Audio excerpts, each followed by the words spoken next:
आपणा सर्वांना तातडीने बोलवण्याचं कारण एवढंच होतं की जे मी बोललो नाही ते कारण नसताना ते शब्द माझ्या नरड्यात घालण्याचा जो प्रयत्न चाललाय,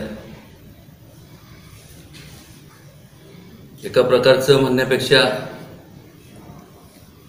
टोटल कॅरेक्टर असॅसिनेशन म्हणजेच चारित्र्य हननाचा प्रकार आहे.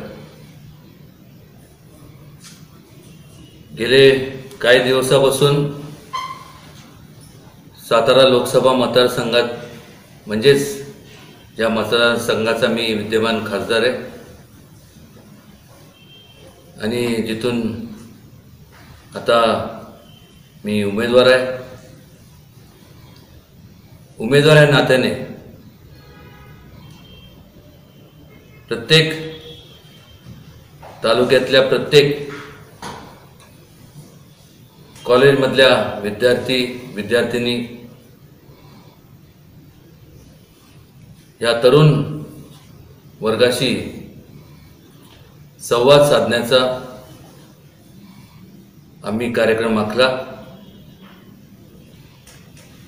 आणि हा संवाद आखण्यामागचा महत्त्वाचा मुद्दा म्हणजे की काही त्यातले जे स्टुडंट्स आहेत हे पहिल्यांदा मतदान करतात आणि मग त्यांना सांगणं गरजेचं आहे की आपण मतदान का केलं पाहिजे आणि कोणाला केलं आणि कशाला केलं पाहिजे. हे पटवून देण्याकरता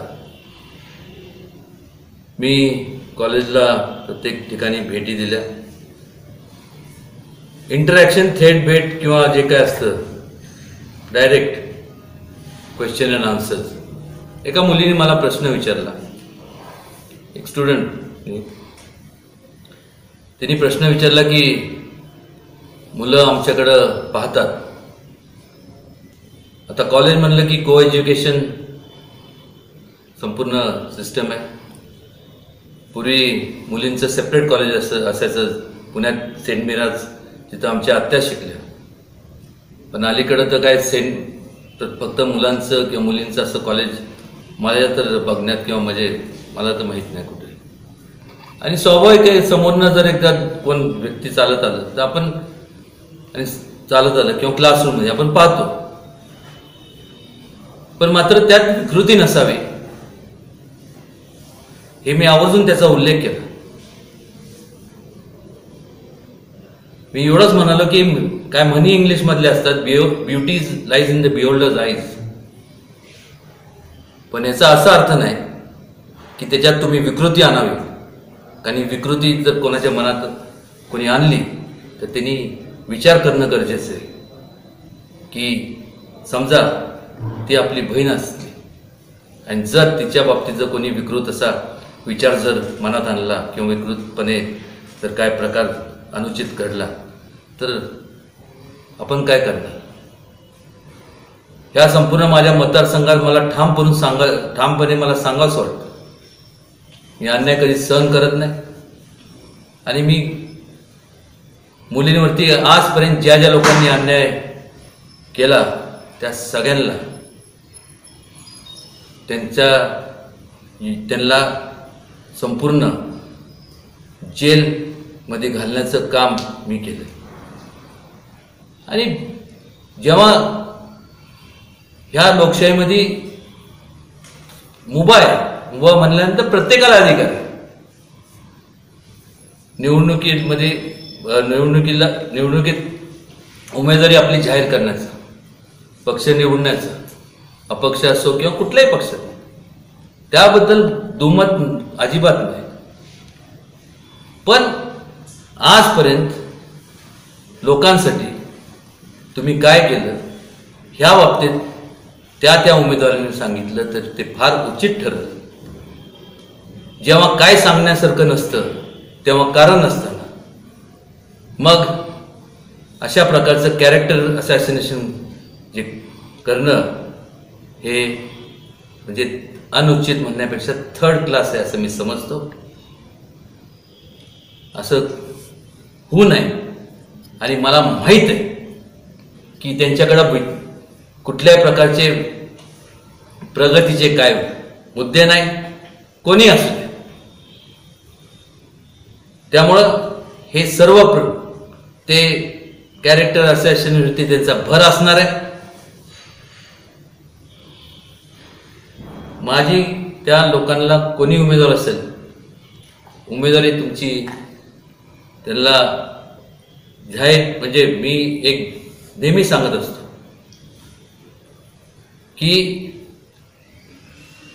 आणि ते सुद्धा जाहीर व्यासपीठावर मी सांगत असतो की लोकांनी मला सांगू द्या की उदयनराजे तुमच्यापेक्षा ही व्यक्ती, मग पुरुष असू दे किंवा महिला असू दे, हे ह्यांनी जास्त आमचं हित जोपासणार, ह्यांनी जास्त आमच्यासाठी झटलेत, आंदोलन उभे केलेत, ह्यांच्यावरती आमचा जास्त विश्वास आहे. हे जनतेतले राजे, ह्या संपूर्ण जनतेतले समाजाने सांगू द्या. माझी माघार मी किंबहुना त्याचं कॅम्पेनचं संपूर्ण धुरा सांभाळेन हे मी केव्हापासून सांगतो, पण लोकांनी सांगू द्या. आणि हे ज्यावेळेस सांगत असताना त्यांनी तपशीलवारी सांगू द्या, पटून सांगू द्या, जाहीरपणे सांगू द्या. पण याचे अनुचित प्रकार ते ज्याच्यामुळं संपूर्ण आमच्या कुटुंबावरती आणि त्याचं परत छत्रपती शिवाजी महाराजांपर्यंत संपूर्ण जोडायचं की बघा ते कुठं होते आणि हे कुठं आहे. काय चाललंय काय? तुम्ही कामाच्या संदर्भात बोला, बाकी काही बोला. केवळ तो TRP वाढवण्याकरता जर कोण करत असेल तर काय बोलू, असं होऊ नये. आणि मी एवढं आत्ता सांगत नाही, मी नेहमी सांगत असतो, जर मी चुकत असेल कुठं तर आवर्जून मला सांगत जाऊ आणि आवर्जून त्याचं करा. जर मी बोललोच नाही, जर मी केलंच नाही, आणि ते तुम्ही रेटून बोल, पण खरं खोटं बोल पण रेटून बोल, आणि गोबेलसेरीचा वापर कोण कुठलं चॅनल करत असेल किंवा जे करत असेल तर माफ करा प्लीज. तुम्ही त्या लोकशाहीतला चौथा स्तंभ, कृपया करून तुमच्यावर तुमचे जे आम्ही जिथपर्यंत आम्हाला पोचवण्याचं काम हे तुम्ही करत असता. चांगल्या प्रकारे किंवा वाईट प्रकारे पोचवायचं हे तुमच्या हातात आहे. मी कळकळीची विनंती करतो, जर चुकत असेल तर निश्चितपणे तुम्ही करा जे तुम्हाला लोकशाहीला जे अभिप्रेत आहे. पण जे नाही आहे ते जर तुम्ही दाखवलं तर कसं म्हणजे काय म्हणजे कसं माणसाने कसं वावरायचं ह्या संपूर्ण लोकशाहीत. एवढंच या ठिकाणी मला सांगावंसं वाटतं. हे स्पष्टीकरण नाही ते संपूर्ण, आणि जे त्या कॉलेजमध्ये ज्या मुलींनी मला विचारलं त्या मुलीचं संपूर्ण, ते मुलीचं तर आहे, तिला सुद्धा तुम्ही जाऊन, तिला मी पाहिजे तर बोलवतो, तिला विचारा. तिथं ते प्रिन्सिपल आहे. कॉमन सेन्सचा भाग आहे. मला एक कळत नाही कॉमन सेन्स कॉमन का म्हणतात. जर असं शेवटी माझी निवडणूक आहे, अगदी स्वार्थ बघायचं म्हणजे माझं स्वार्थ मी पोटी जर बोलायचं म्हटलं तर माझी निवडणूक, मी असं का करेन. पण त्याच्या पलीकडे जाऊन मी समजा जर बोललो असतो, जे मी बोललो नाही, जर समजा बोललो असतो तर तिथं समोर असणारे ज्या मुली आहेत त्यांनी ऐकून घेतलं असतं. त्यामुळं प्लीज फॉर गॉड सेक हे असं मीडियाकडनं किंवा असं प्रोजेक्शन अभिप्रेत नाही. एवढ्या करता मी आपल्या सगळ्यांना या ठिकाणी बोलवलं, आपण आलात त्याबद्दल मी आपल्या सगळ्यांचे मनपूर्वक आभार मानतो. थँक्यू.